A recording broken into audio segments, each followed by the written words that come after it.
This week in the parish of bourses and market structure, LSEG buys MayStreet FTX to trade US stocks. All change in Hanoi, and there's a certain irony. NSE India is the hottest stock, albeit only available to trade via the OTC market. My name is Patrick L. Young. Welcome to the Bourse Business Weekly Digest. It's the Exchange Invest Weekly Podcast, episode 145.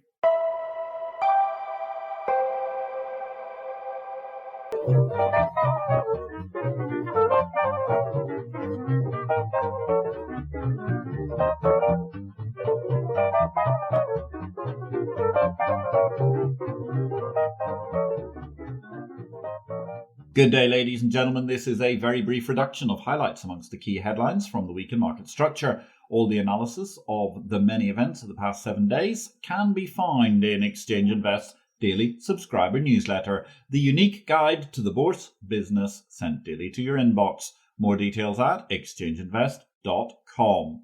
National Stock Exchange of India shares are seeing hectic trading.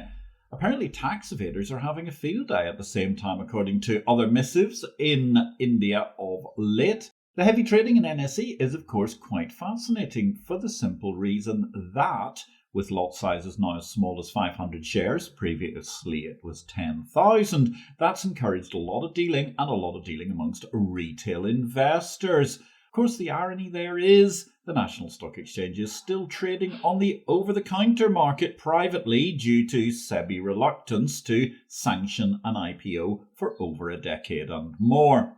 Meanwhile, the holy hoax Colo fiasco festers on, with more than 10 locations raided last week by the fraudbusters of the CBI, and Chitra Krishna, the former NSE CEO, is under duress. She's received a reminder. Now she has to pay 3.12 billion Indian rupees, that's $400,000, including interest and fees, since the first demand went unpaid in February.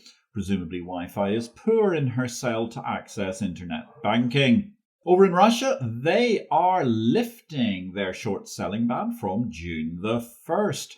Well, there's an interesting article in Wired UK this week discussing how tired old offices can be recycled thanks to urban mining. That's a fine art which helped some builders recycle much of ICAP's One Broadgate offices in the former Liverpool Street shunting yards on the edge of the City of London. In Warsaw, we'll be hearing more about the Warsaw Stock Exchange as this bulletin continues, but GPW, they've partnered with MDAC to pilot multi-currency quoting for Polish securities.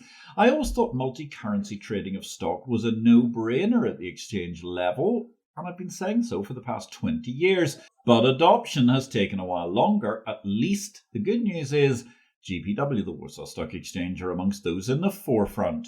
Little spot of Brexit news this week. The European Union's finance watchdog, ESMA, they're calling for a workable balance in the derivatives Brexit battle. That's yet more CCP jaw, as there is a degree of rationalisation emerging that ESMA and the EU's protectionist madness has actually done more harm than good for the protectionist bloc so far in driving business out of the European Union rather than into it. It was a busy week for results in the parish. All the deals were in Exchange Invest Daily, the newsletter no person can afford to be without in capital markets and market structure. For the sake of this podcast, let's look at some edited highlights. Euronext saw revenues rising 58.8%. Of course, it was the exciting news of the first integration there, essentially, of numbers from Borsa Italiana, which they bought at a remarkably reasonable price last year.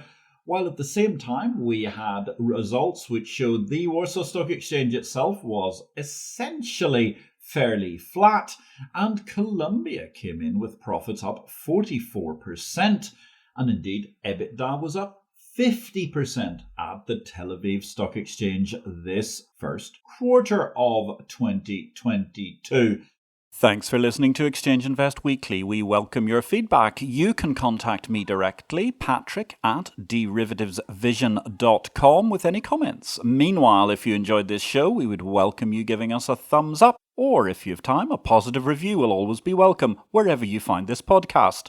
That said, the after-tax profit of the Budapest Stock Exchange for the year 2021 beats them all, profits rising five-fold during the 2021 year. There's only one daily news source for the business of bourses, Exchange Invest, the exchange of information. Exchange Invest publishes the daily digest of everything in the market structure industry around the world in a user-friendly email briefing format from Monday to Friday. With additional pith by former Exchange CEO and long-standing fintech pioneer Patrick L. Young, yes, that's me, Exchange Invest is the unique one-stop shop for the daily news in markets, market operators and related functions. Exchange Invest is available to subscribers at $200 per user per year or currency equivalent. You can get more details at exchangeinvest.com or email me, patrick@derivativesvision.com.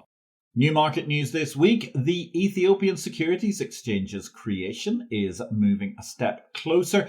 Ethiopia's Ministry of Finance, the Ethiopian Investment Holdings Corporation, and FSD Africa have signed a cooperation agreement to establish the ESX. In the USA, Aegis, their swap execution facility, they're nearing final approval from the CFTC. Now, somebody thought there weren't enough SEFs. I hadn't really reckoned on there being more, albeit Aegis is in not quite the pure interest rate swap SEF space per se. It's a commodity cum environmental platform. Deals this week, very busy week. LSEG, they're buying more data assets. They're acquiring MayStreet, adding a little bit of high-frequency trading vigor to their Refinitiv assets.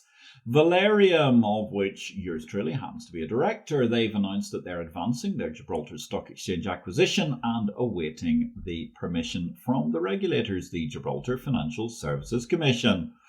Warsaw Stock Exchange, them again, they've acquired, finally, after several years of negotiation through COVID, the Armenian Securities Exchange, buying 65.03% for circa $1.8 million. The realpolitik probably makes more sense here than the deal. There's no real business rationale for GPW buying something that is a fraction, a microcosm of their existing Warsaw business.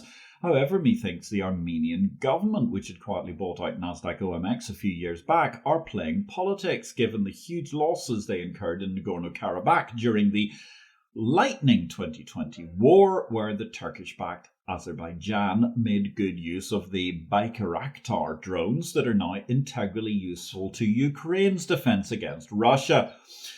In decimating Armenian forces in what has become colloquially termed the 44-day war, perhaps an Armenian stock exchange being sold by the government of Armenia to the Warsaw Stock Exchange, which is controlled by the Polish government, makes complete sense through that lens. Certainly, regional hub talk is a tad premature with the acquisition of just one micro-market in Armenia to Warsaw's Polish monopoly, but at least the deal is done, finally. One final piece of deal news this week, Thailand Stock Exchange. They are one of the backers in Round B of ADDX, the Singapore-based private market, which has raised some $58 million in pre-Series B. Don't forget, ladies and gentlemen, there's still time to buy a copy of my latest book, Victory or Death, Blockchain Cryptocurrency in the FinTech World. If you're trying to understand what can kill your career, then you need to appreciate that it's a victory or death world of risk and opportunity. To understand how technology is affecting life and markets, this is the book for you. Victory or Death is published by DV Books and is distributed by Ingram Worldwide. Don't forget, while you're waiting for your copy of that tome to appear, you can always check out our live stream, IPO-VID. It's on at Tuesday, 6 p.m. London, that's 1 p.m. New York time. And of course, you can catch all of the back issues via YouTube. Search for IPO-VID. This week, we had another exciting discussion about the world of data, building on Jonathan Block's appearance just the week before.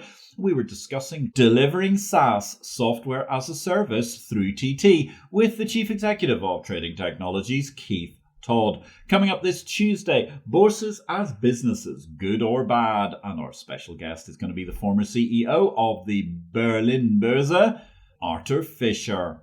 One spot of news from slightly across the other side of Germany this week as it applies to Cum-Ex. German prosecutors are intensifying their Cum-Ex probe in and around Deutsche Börse itself. That's a rather worrying extension to the parish from the Cum-Ex fiasco, which has remained actually remarkably muted in overall media impact given the extent of this willful fraud. How the investigation may impact DB1 ultimately clearly remains to be seen. In cryptoland this week, Coinbase, they're slowing down their hiring amid the crypto market downturn and, of course, the vast losses in their stock. At the same time, we hear news that Binance are apparently actively applying for licenses in Germany just shortly after receiving their license in Paris. FTX, they've been quietly shopping around for brokerage startups amidst their move into stock trading. And Bitbank, a crypto asset exchange operator in Japan, has signed a memorandum of understanding with Sumitomo Mitsui Trust Holdings to establish a trust company specializing in digital assets. Product news this week. Vietnamese officials are backing a new partnership to tokenize genomic profiles. I wonder will that include the genomic profiles of those who've been accused of fraud within Vietnam? But more on that in a moment. Stay tuned. Russia is likely to legalize cryptocurrency for payment sooner or later, according to one of the ministers there, despite the central bank having a few months ago proposed a ban. And an epic watershed moment, perhaps, in the world of Eurodollars. LIBOR's successor has overtaken the original classic IBOR Eurodollar futures in trading volume on the CME. Volume in 3-month SOFR futures reached 1.34 million contracts on CME, 15% higher than Eurodollar futures volume at 1.16 million contracts. Raw volume statistics are not usually the thing that Exchange Investor this podcast maxes on, but it's an interesting statistic denoting the transition, an epic transition in the interest rate benchmark space. Hong Kong new listings, their volume have sunk to a new 9-year low. That's on the China slowdown, of which we'll have some statistics in a moment. While, as I trailed just a few seconds ago, FTX US, they're launching stock trading backed by the denomination in stable coins. Not quite the range of currencies as MDAC, but nonetheless the opportunity to pay with your preferred stable coin for a series of US stocks. It's an interesting move, of course, and indeed it mirrors the pre-existing plan awaiting Gibraltar Financial Services permission for the acquisition of the Gibraltar Stock Exchange by Valerian plc. Elsewhere, Dubai Financial Markets, they're going to be launching trading of new crude oil contracts in June. It's the first outcome of collaboration between DFM, the Dubai Financial Markets, and DME, the Dubai Mercantile Exchange. While over in New York, a long-running saga, even though it seems as if there might yet be some degree of resolution over the audit requirements for Chinese stocks listing in the USA, nonetheless, it didn't come soon enough for Didi Xuxing. Didi's shareholders have voted to delist from the New York Stock Exchange in the wake of China's tech crackdown. Regulation news this week. Gary Gensler is seeking a budget bump for the SEC. He's citing crypto trader targets. Then again, having to date produced a lot of hype but very little in results, it would be tough to justify an SEC budget hike, methinks, given the broad-based ineptitude of the adult Brezhnev regime. With its chronic addiction to spending, of course, all bets are off that Gary Gensler won't manage to carry off an enormous rise in due course, results or no results. Nonetheless, one result that was very worrying for the SEC. According to an appeals court, the in-house judges of the SEC's own commission panels violate the right to a jury trial. That prompted the headline in Bloomberg, is the SEC unconstitutional? And clearly, this could be a fissure that has potentially seismic impact. Last spot in regulatory news this week, Panama's president, he's refusing to jump behind El Salvador's, who of course, as we know, is doubling if not tripling down on his Bitcoin as a currency move right now. Anyway, the Panamanian president, he's refusing to sign a current crypto law. And the reason for that is he wants to see tougher anti-money laundering controls. Bravo, I say. We're all for good anti-money laundering and know your client in the world of modern markets. Careers news this week, and we reach Vietnam. Vietnam has seen the ruling Communist Party government sacking not merely the head of the regulatory body, the chairman of the State Securities Commission, Tran Van Dung, but they also managed to sack at the same time Lee Hai Tra, who was the chief executive of the Ho Chi Minh Stock Exchange. Both of them apparently under investigation for some form of corruption.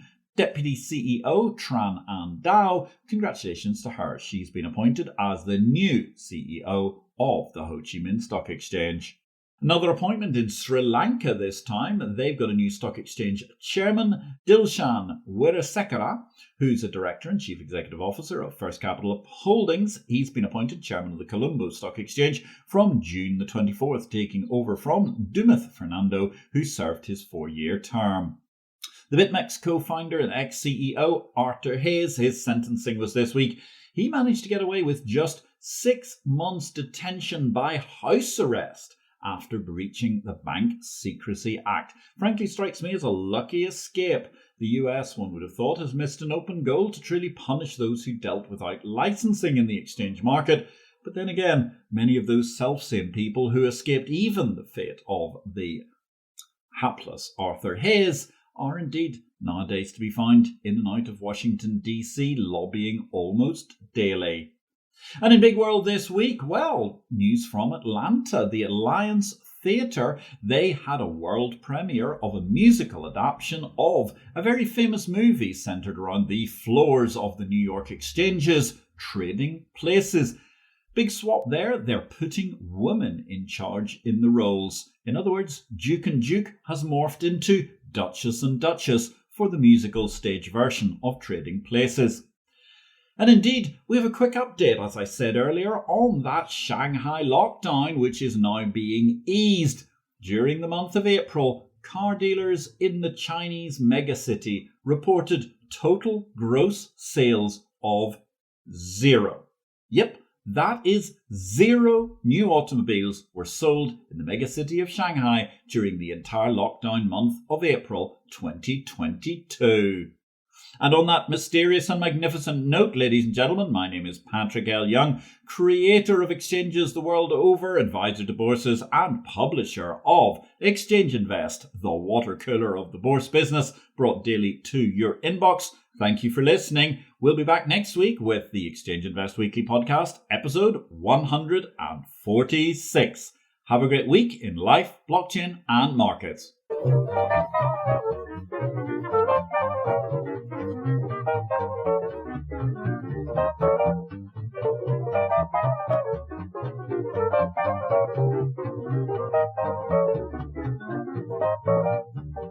This show relates to the business of bourses. It is not to be construed as investment advice, nor are we making any investment recommendations. Please consult an investment advisor before you make any investments, and for goodness sake, do your due diligence and do not make investments without complying with the regulations in your home state. Exchange Invest cannot be held responsible for any investment decisions made as a result of our program, which is for entertainment purposes only. The material herein is copyright Patrick L. Young at the date of publication, while our music and sound effects are sourced from copyright-free sources. Thanks for listening to Exchange Invest Weekly, the exchange of information.